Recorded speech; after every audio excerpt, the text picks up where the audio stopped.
privilège pour moi d'être avec vous ce matin. Alors, on va faire un pas de recul. On étudiait le livre aux Hébreux dernièrement et on va étudier plutôt ce matin Ésaïe 53. Et on va considérer les souffrances du Messie dans ce passage. Un des points communs que nous avons pu voir dernièrement avec le livre aux Hébreux, c'est que bien que les Juifs marchaient au temps de Jésus, ils étaient très découragés dans leur foi, puis au point qu'ils voulaient laisser la foi de côté.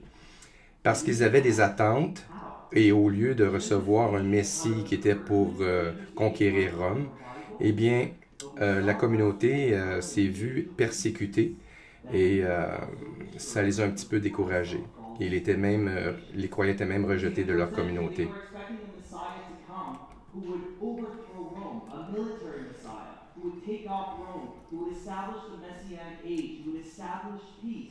Alors, le Messie n'a pas établi la paix, mais plutôt il y a eu un tumulte autour de sa première venue.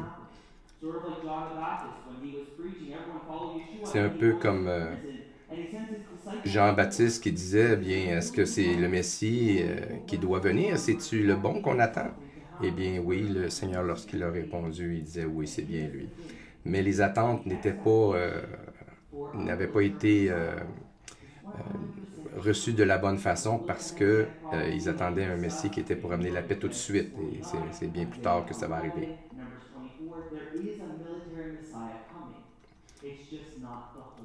Alors, ce n'est pas un Messie militaire qui était pour arriver, mais c'était plutôt un Messie souffrant.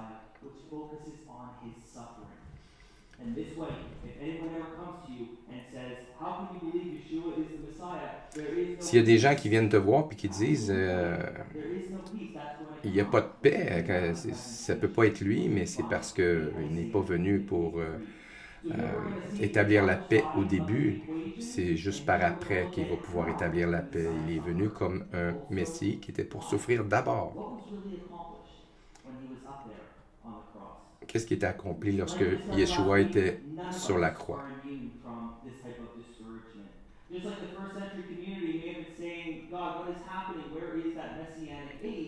Alors, les Juifs pouvaient dire à Dieu, un peu découragé, il est où le temps messianique?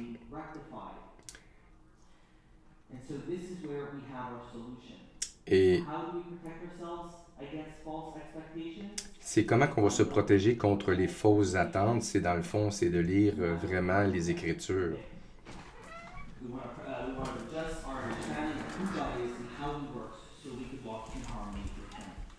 So last week we looked a bit at the historical context. We have a map that kind of shows Isaiah's world. If you didn't see it, you can go watch it. We saw kind of where Isaiah was, and the reason for that is because looking at the historical and the literary context is so important for Isaiah 53. What is the purpose of this chapter? Like I said last week, I'm not a big fan of when people kind of pull it out of context and they read it and they say, who does this sound like? Alors, il faut faire attention lorsqu'on lit Ésaïe 53, d'être honnête et puis de considérer que ça parle du Messie et non pas que ça parle d'Israël. Alors, la manière la plus efficace pour étudier un texte, en particulier celui d'Ésaïe 53, c'est de regarder Ésaïe 53 dans son contexte. Et on voit dans Ésaïe qu'il y a au moins 3 sections principales. On voit la première section, Ésaïe 1 à 39, qui parle de la menace des Assyriens au nord. Et la deuxième portion du livre d'Ésaïe, où on voit Ésaïe 53, en rapport avec les Babyloniens qui menaçaient Juda.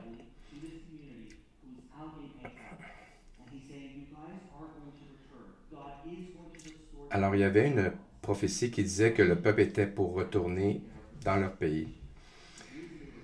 Mais par exemple, c'était à cause de leur péché qu'ils avaient été exilés. Là, ils vont retourner après un certain temps. Et puis c'est à ce moment-là qu'on voit le serviteur du Seigneur qui se révèle. Et ce qui était le plus important, c'est comment est-ce qu'on va régler la question du péché. Last week, here's a little quiz. I mentioned last week that for someone who doesn't believe that Yeshua is the Messiah, Alors pour ça, most often person or thing that they say the servant of the Lord is. alors si on vous pose la question, euh, c'est qui le serviteur du Seigneur? Ils diront pas que c'est le Messie tout de suite, ils vont dire que c'est Israël. C'est la plus commune des interprétations de dire que le serviteur du Seigneur, c'est Israël. Mais ce n'est pas le cas.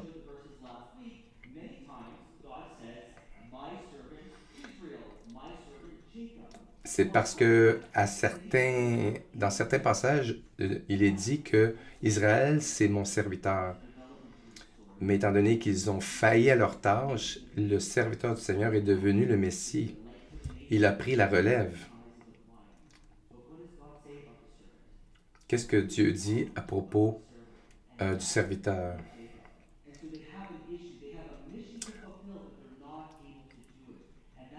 C'est ce que je mentionnais, c'est qu'ils n'ont pas été capables de remplir leur mission comme serviteurs de l'Éternel en tant qu'Israël. Ils devaient être en particulier une lumière pour les nations.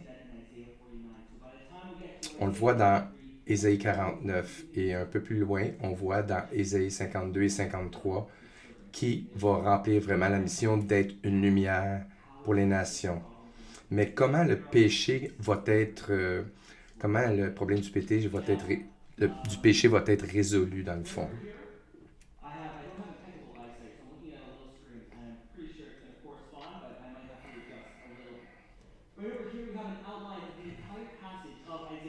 Alors, on a ici quelques lignes qui nous parlent d'Ésaïe 53 et on commence par Ésaïe 52 à la fin. Alors ici, on a le mystère du Messie. C'est comme un résumé. C'est un résumé de ce que le Seigneur va faire. On voit d'un côté que le Messie est vraiment élevé et d'un autre côté, on voit que le Messie est rejeté et puis on voit qu'il est rejeté.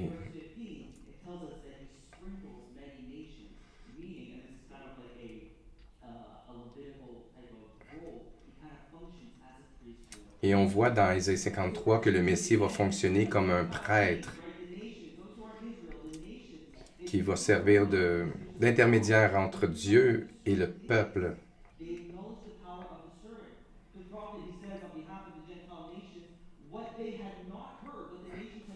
Ce que le peuple n'a pas entendu ou compris,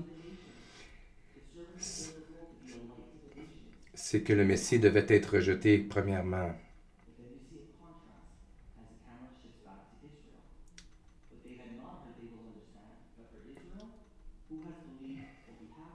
Alors ici, qui a cru à ce qui a été annoncé, comme on voit dans Isaïe? Alors ça, c'est vraiment un des points principaux au début d'Ésaïe 52 et 53. C'est le Messie qui est rejeté. Ça commence comme ça. Et puis, ils ne s'attendaient pas à cela. Ils s'attendaient à un Messie qui était pour régner tout de suite. Mais non, il devait souffrir d'abord.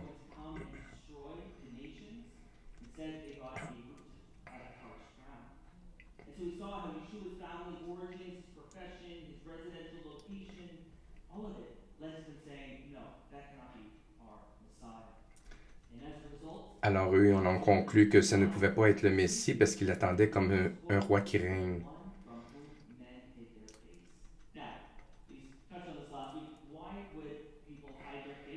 Pourquoi les gens détourneraient les regards du Messie? On voit dans Isaïe se détourner la face. C'est un peu comme on voit dans Isaïe que Dieu se détourne la face d'Israël. Pourquoi? Parce qu'il y avait du péché. On pense que le Messie souffrait pour ses propres péchés, mais ce n'est vraiment pas le cas. Here we see behind the curtains, where what On they voit believed sous la couverture was the ici. God who was suffering for his own sin. Il pensait Is that qu'il souffrait pour ses propres péchés, mais non, c'est complètement l'inverse. we would want to turn away, it was because we were like looking at a mirror, seeing our own sin and suffering. Dans le fond, c'était à cause de nos péchés qu'il a pris sur lui-même. We'll explore this more. Et c'est ça le changement où c'est qu'il faut retenir. Now, while the atoning work of the Messiah, atonement, it's not really a New Testament term. Alors on voit que le mot expiation on pense que c'est un mot du Nouveau Testament, mais c'est l'idée de la réconciliation. It's changed millions of lives before, and it will continue to do so. Alors on voit que ça a changé des millions de vies de croire que Jésus était le Messie ici, puis qu'il est mort pour nos péchés. Il ne faut pas oublier d'être respectueux envers ce qui est dit ici dans Isaïe 53.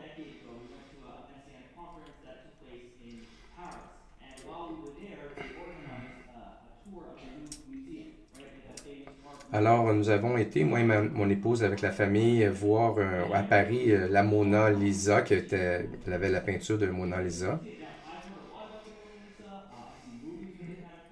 Alors, j'ai vu beaucoup de documentaires sur Mona Lisa, la peinture. Et quand que j'ai vu la peinture, c'est quoi? C'est tout petit. Je n'ai pas été impressionné parce que je m'attendais à quelque chose d'extraordinaire. Donc, mes attentes ont été comme un peu déçues. C'est une bonne illustration pour montrer que je m'attendais à un Messie qui règne, puis tout à coup, c'est un Messie qui vient pour souffrir d'abord. Donc, faut faire attention à nos attentes, qui ne sont pas tout le temps à la hauteur de la réalité ou conformes aux Écritures. Il faut vraiment apprécier et puis être dans l'admiration de ce qu'il a fait pour nous et surtout de lire attentivement Isaïe 53. C'est la même chose. Il faut vraiment que Dieu mette dans notre cœur un respect incroyable pour ce qu'il a fait. Et aujourd'hui, j'espère que nous allons trouver une nouvelle vie avec un renouveau de ce que Ésaïe 53 nous enseigne. On va regarder maintenant le passage en particulier, les versets 4 à 6, chapitre 53.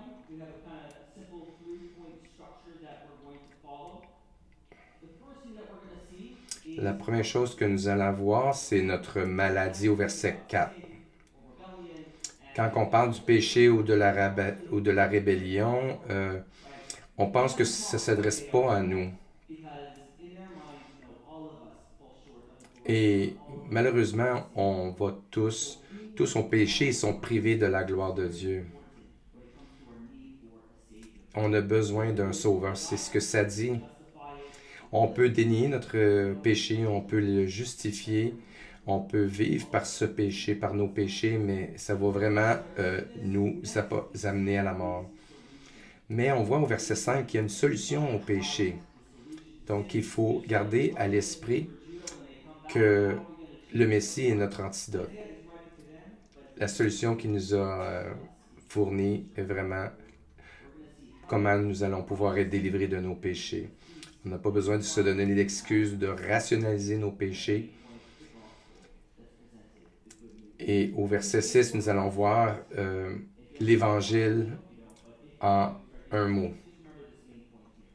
On a besoin de comprendre que nous avons tous été infectés par ce virus qu'on appelle le péché et il y a juste une solution et c'est notre substitut et il s'agit du Messie.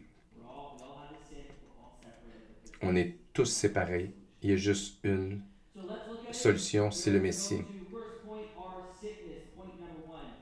Alors, nous allons voir le point numéro 1.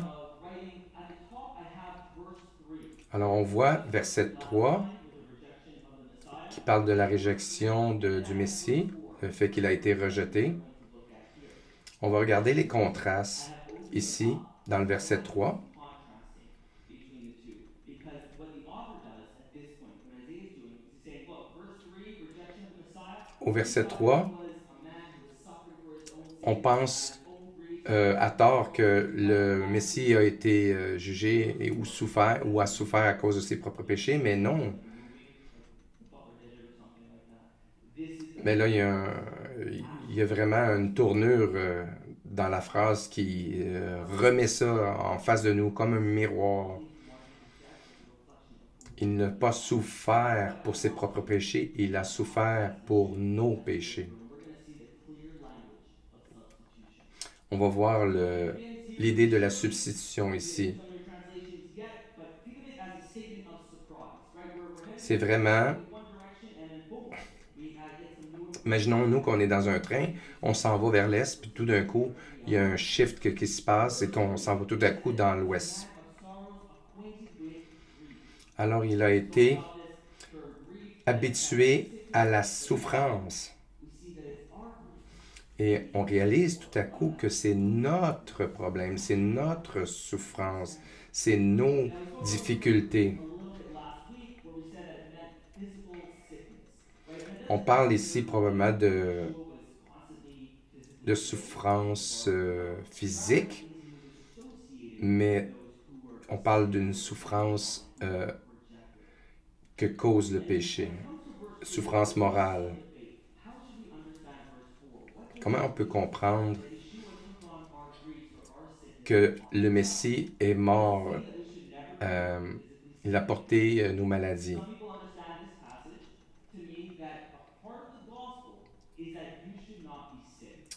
En dehors des évangiles, les gens disent qu'on ne devrait pas être malade. Sin or it means you are not. Et c'est faux parce que Because Yeshua or le péché n'est pas toujours associé au péché de la maladie, à la maladie comme telle. On peut être malade sans être dans un état de péché. question, you always want to get the whole testimony of God. And you want to look all over scripture. Anyone can pinpoint some passages here and there to defend you. Mm. On the one hand, healing is extremely Alors, Remember, le fait d'être guéri, c'est vraiment important. Guéri physiquement, oui. and so healing shows this kind of reversal of chaos, right? This kind of re-entry La guérison, dans le fond, c'est de se remettre du chaos dans lequel nous étions. of the Messiah in Isaiah 35 is that he's Mais il nous a guéris aussi spirituellement. a major aspect of his ministry was healing. Un des ministères qu'on voit d'un évangéliste qui est quand même important, là, prominent, c'est Joseph Prince qui disait que si tu es malade, il y a quelque chose qui ne va pas dans ta vie, mais ça, c'est vraiment faux. On voit que Paul parle du don de guérison. Oui, il y en a qui ont été guéris par le Seigneur, mais il y en a d'autres aussi qui sont restés malades. So there's no way that we can just say, oh, healing is not really that important. No, of course we should pray for Alors oui, on peut prier tout le temps pour la guérison physique, God's power over death. So I don't want to undermine it.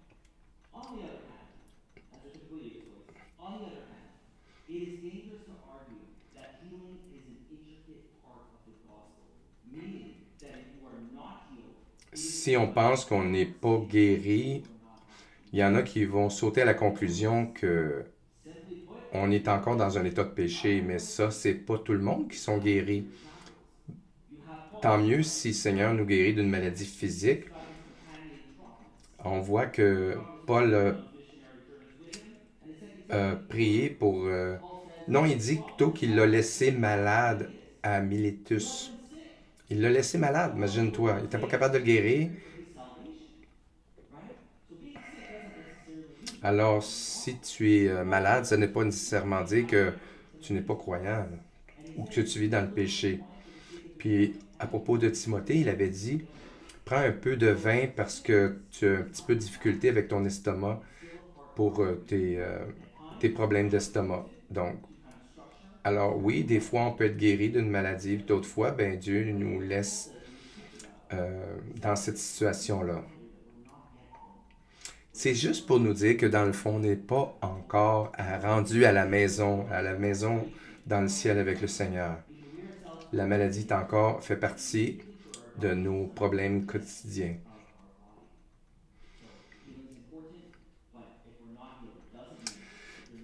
Alors la guérison, c'est important, mais si on n'est pas guéri, ça ne veut pas dire qu'on n'est pas sauvé.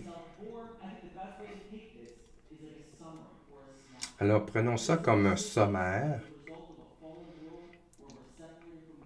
On était séparés de Dieu, puis le Messie a pris sur lui nos maladies, nos problèmes en quelque sorte.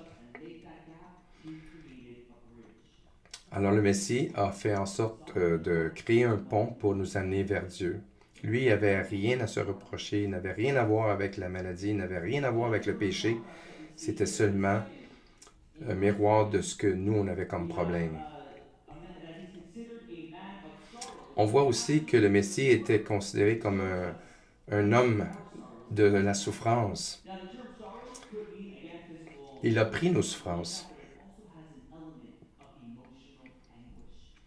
Alors nous étions vraiment dans un état d'anxiété et il a pris cela.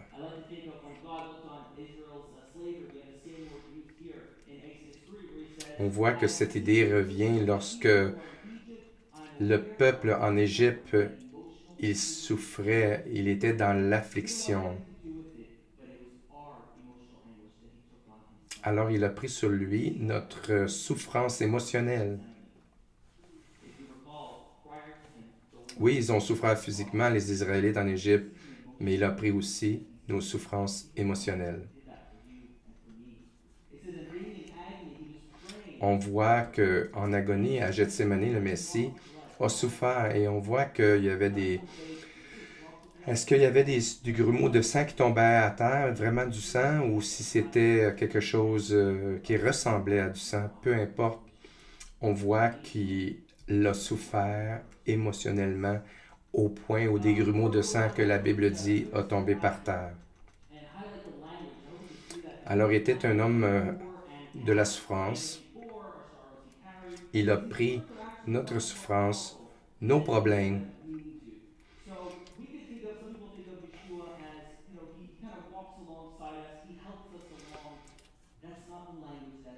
Alors, ce n'est pas que le Messie nous a aidés dans nos problèmes. Non, il a pris sur lui, c'est encore plus fort.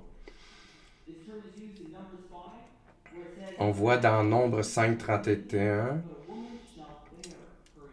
alors l'homme doit être responsable de ses péchés. Alors, ce qui est arrivé ici, c'est que Yeshua, le Messie, a pris la responsabilité de ce que le péché pouvait apporter. Il nous a vraiment délivrés de notre état de dépravation, de notre situation physique vraiment chaotique. Alors, le Messie a souffert nos conséquences que le péché apportait. Il a été puni pour nos péchés. Et on voit aussi dans Corinthiens, il a été fait péché pour nous, comme on voit dans Corinthiens.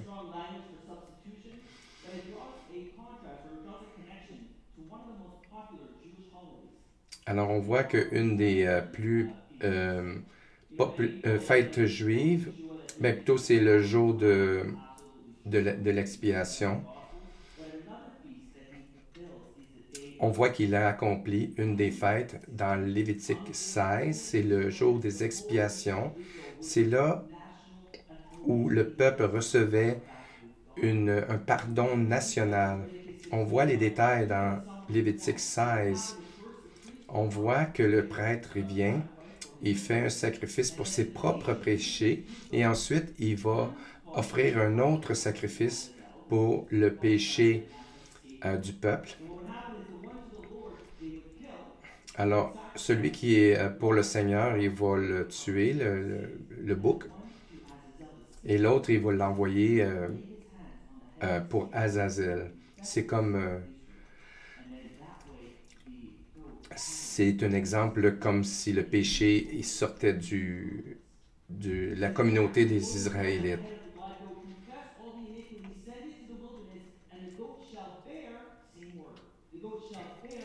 Alors, un des boucs était pour porter le péché du peuple. C'est la même chose. Jésus a porté les péchés du peuple. Il était comme responsable. Ça prenait une personne parfaite, c'est le Messie, et il apportait non seulement dans l'Ancien Testament, il réglait le problème du péché au niveau national, mais le Messie peut le faire aussi de façon individuelle pour chacun de ceux qui mettent leur confiance en lui. Alors, la solution du péché est vraiment réglée par l'œuvre du Messie. On n'a pas regardé, on ne l'a pas respecté, on n'a pas regardé comme quelqu'un qui avait de l'importance. On n'a pas porté attention à lui. Il a été comme un peu dans le sens maudit, mais pour nous, c'est le même mot qui est utilisé lorsque Dieu envoie une plaie, lorsqu'il a envoyé une plaie en particulier sur la maison du Pharaon pour jugement. Alors il a été frappé par Dieu. Et le terme était quand même assez fort. C'est comme si il avait détruit le péché d'une certaine façon. Frappé de Dieu.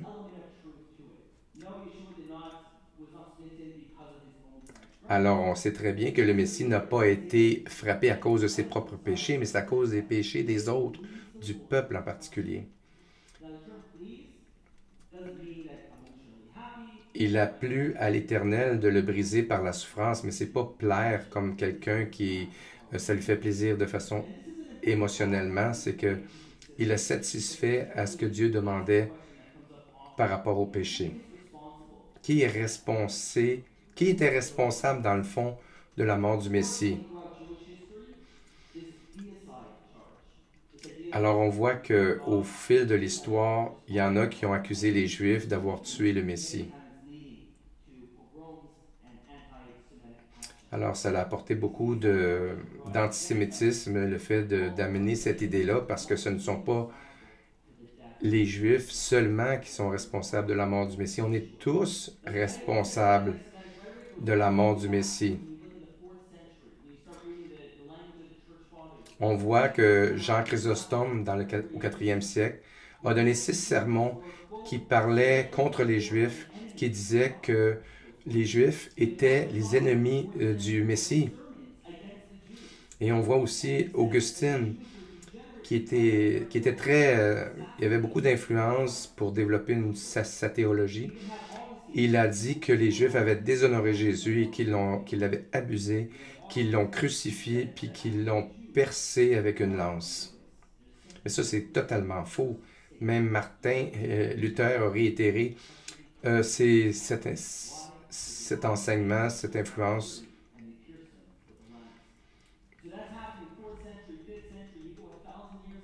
Alors, si tu recules vraiment loin, c'est Martin Luther qui a réitéré cette idée que c'est la faute des Juifs. Même Hitler a écrit un livre qui s'appelle Mein Kampf, et puis lui aussi met la faute sur les Juifs.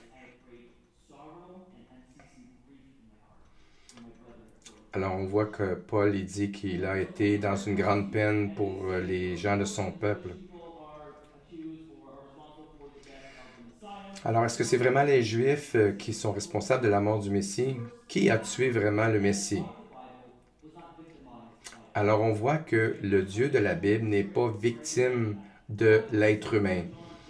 Il faut vraiment regarder dans Jean 18, parce qu'il est dit qu'il n'y a personne qui m'enlève la vie, mais je la donne de moi-même, de ma propre initiative. La deuxième chose, Alors l'apôtre Pierre, on voit, lui, il va vraiment cibler les gens qui ont été responsables de la mort du Messie dans Acte 4. Versets 27 et 28, on voit que ceux qui étaient contre Jésus, c'était Hérode, il y avait Ponce Pilate, et puis il y avait aussi les non-juifs et le peuple d'Israël. Donc tout le monde est responsable. Alors qui est responsable de la mort du Messie? C'est toute l'humanité. Nous sommes tous responsables parce que nous faisons partie de l'humanité. Arrêtons de blâmer les Juifs pour quelque chose que tout le monde sont responsables de. C'était vraiment une œuvre de grâce que le Messie est venu faire. Alors on voit en sommaire que Ésaïe 53, alors ce qu'on voit, c'est que il faut vraiment avoir une bonne vision de ce que le Messie est venu faire. Alors, il ne faut surtout pas tomber dans le piège comme de quoi que nous sommes justes, qu'on n'a pas de problème. Parce que si nous ne sommes pas conscients de nos propres péchés puis du besoin d'un sauveur, on va vraiment passer à côté.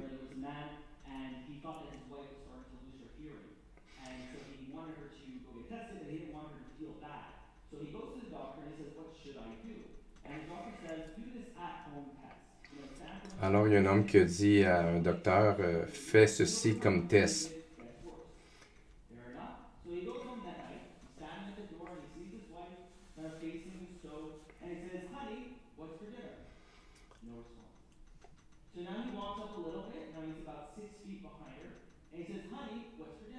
Alors, un homme dit à sa femme, qu'est-ce qu'il y a pour dîner?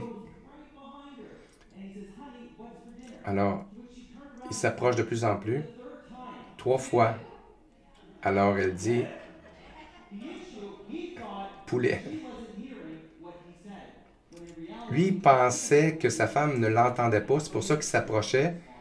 Et puis, lorsqu'il était à côté d'elle, elle dit du poulet, mon amour. Elle entendait depuis le début.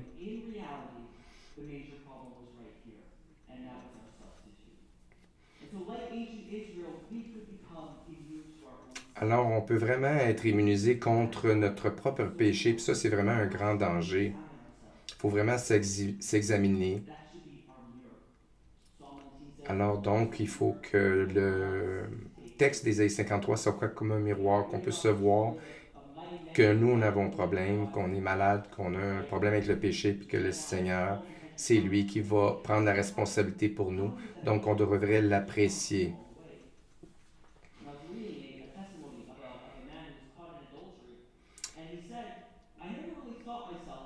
Il y a quelqu'un qui disait, j'ai jamais été, jamais j'aurais cru que j'aurais tombé dans l'adultère, mais un coup qu'il est tombé dedans, ils se sont demandé lors d'une consultation, mais qu'est-ce qui t'a amené jusque-là? Mais c'est vraiment des petits pas qui t'ont amené jusque-là. C'est pas un gros péché tout de suite.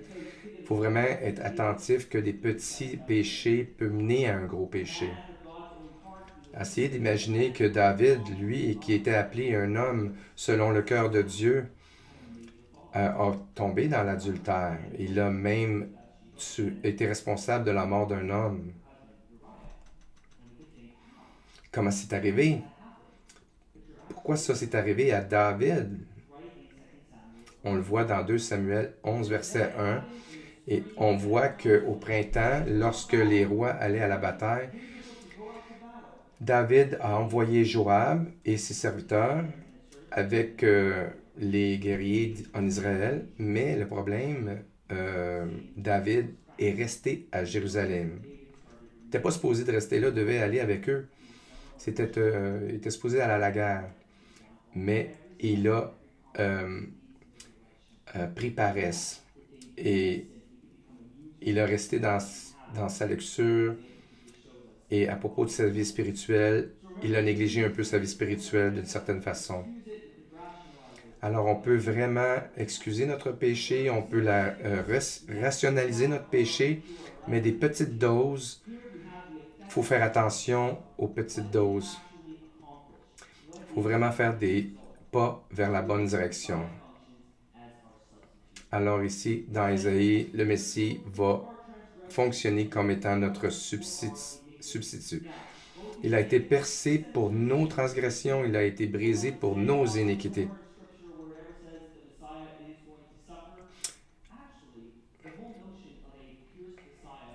Alors, il y en a qui vont dire, je ne vois pas dans les Écritures que le Messie souffre ou qu'il a été percé, mais on voit dans les Écritures hébraïques qu'il y a 3 termes qui expliquent que le Seigneur a été percé, troué, crucifié. Alors, on voit ça dans Zacharie. Ils vont regarder à moi celui qu'ils ont percé.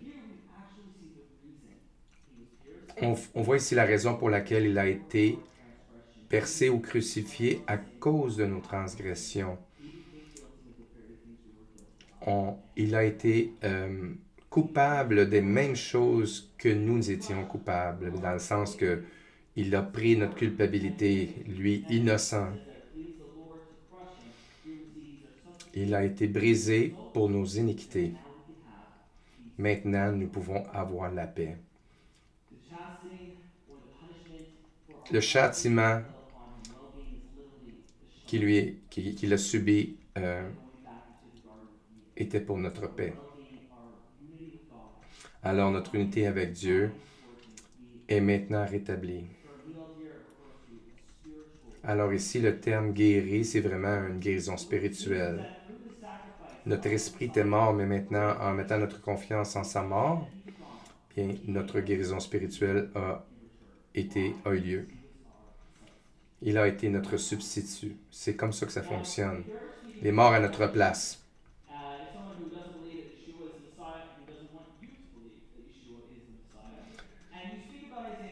Alors, s'il y en a qui disent que Jésus n'est pas le Messie, vous avez juste à inviter la personne à lire Ésaïe 53. Alors, on peut simplement dire, viens avec moi, lisons Ésaïe 53 et dis-moi de qui ça parle.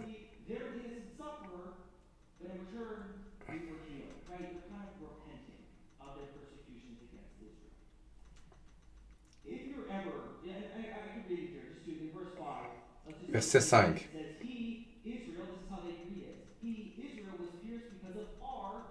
Alors, certaines personnes vont dire que Israël a été percé, mais on voit que c'est vraiment en dehors de ce que ça veut dire. C'est vraiment pas ça. Il faut vraiment les apporter à Ésaïe 53, 5.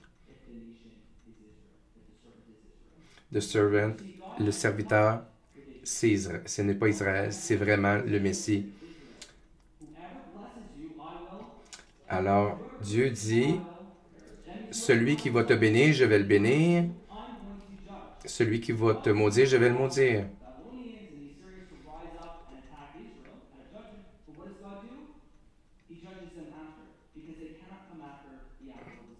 On voit que le Seigneur a puni Israël par la suite.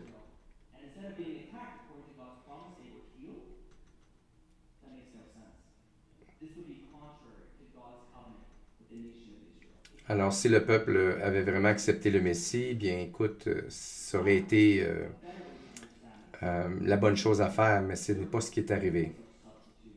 Ça prenait vraiment le serviteur qui est le Messie.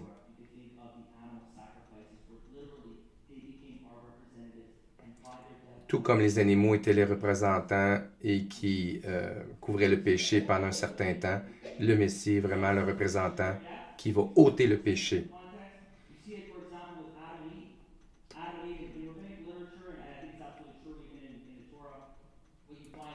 On voit une idée avec Adam et Ève par rapport à la façon dont, à cause du péché, la façon dont ils se sont couverts avec des feuilles de figuier, mais Dieu, c'est pas de cette façon-là qu'il pouvait pardonner ou en tout cas régler le problème du péché d'Adam et Ève. Il a pris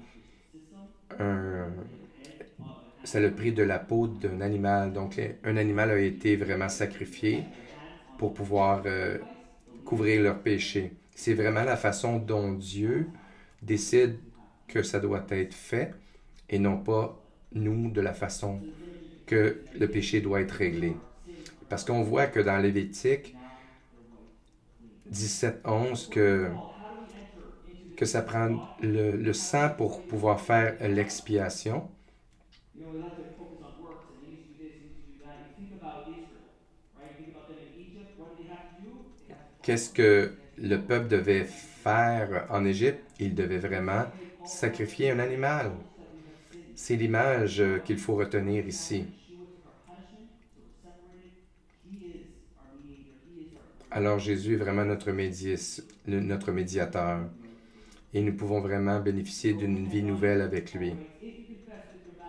Dans Romains 19, si tu confesses de ta bouche le Seigneur Jésus et si tu crois dans ton cœur que Dieu l'a ressuscité des morts, tu seras sauvé. C'est vraiment une question de confiance.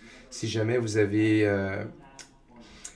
prié cette prière, ce n'est pas une formule magique, c'est vraiment de reconnaître que nous avons échoué, que nous reconnaissons que nous avons besoin de sa grâce et que nous nous engageons que s'il est le Seigneur, nous allons le suivre et obéir à ses commandements.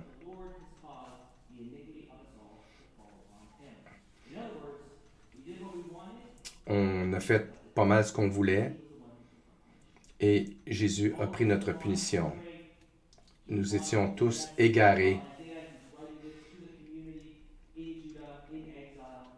Alors les versets 3 à 6 sont vraiment importants. Il faut vraiment les lire de façon objective et ne pas prétendre que ça dit autre chose que ce que le texte dit à la lumière des Écritures. Alors on voit aussi que un terme est utilisé, c'est qu'il a intercédé pour nos péchés. C'est vraiment placé entre nous et Dieu afin de nous amener à Dieu. Alors, la question du péché a été vraiment réglée. Alors, nous voulons vraiment se souvenir de ce qu'il a fait pour nous et cela va nous aider dans notre communion avec Dieu.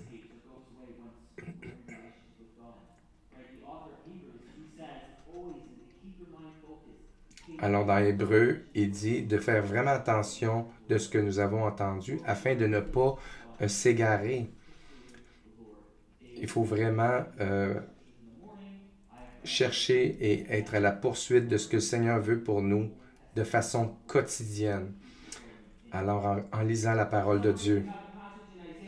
Alors, on voit dans ce passage d'Ésaïe qu'on voit Israël qui regarde en arrière et qui finalement comprennent qu'est-ce qui a été accompli sur la croix.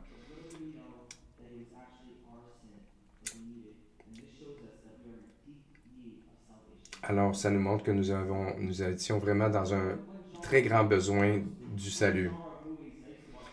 Il y a une sorte de film qui est post-apocalyptique où le monde est à la fin du monde, mais il y en a des survivants qui restent vivants. Alors, moi, je me demandais comment est-ce qu'ils vont faire pour survivre. Là, il y a eu quelque chose de catastrophique, disons une bombe nucléaire, quelque chose comme ça. Est-ce qu'ils vont...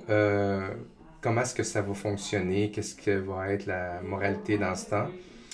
Alors, pour ma génération, en particulier, c'était un virus qui pourrait infecter le monde. Puis voir comment est-ce que le monde était pour réagir, comment il était pour dégénérer. Et puis, les survivants ont besoin vraiment de se tenir loin de ceux qui ont le virus pour ne pas être infectés et de survivre. Alors, si quelqu'un t'approchait dans ce film, ben, qui avait le virus, mais toi, tu avais le virus aussi.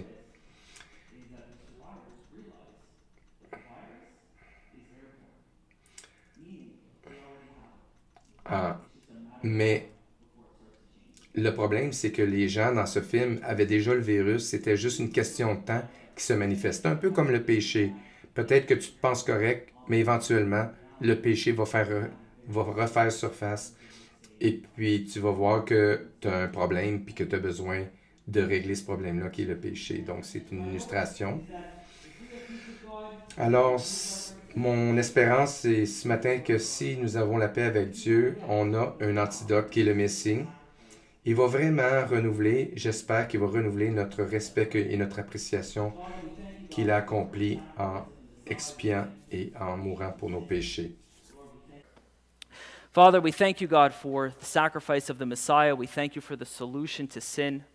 Lord, we thank you for the sacrifice that was done 2,000 years ago, Lord, and you continue to do your work in sanctifying us daily. Father, I pray for anyone, Lord, who's listening who does not know you, Father, may your Spirit convict of the sin that we have, Father, and may Yeshua enter into that heart. May Yeshua redeem them of their sin, Father, so that they could be in relationship with you. Lord, for all of us, we just thank you, God, that we could know you, that we could be in unity with you, Father, and we pray to always uplift your name. In Yeshua's name, amen.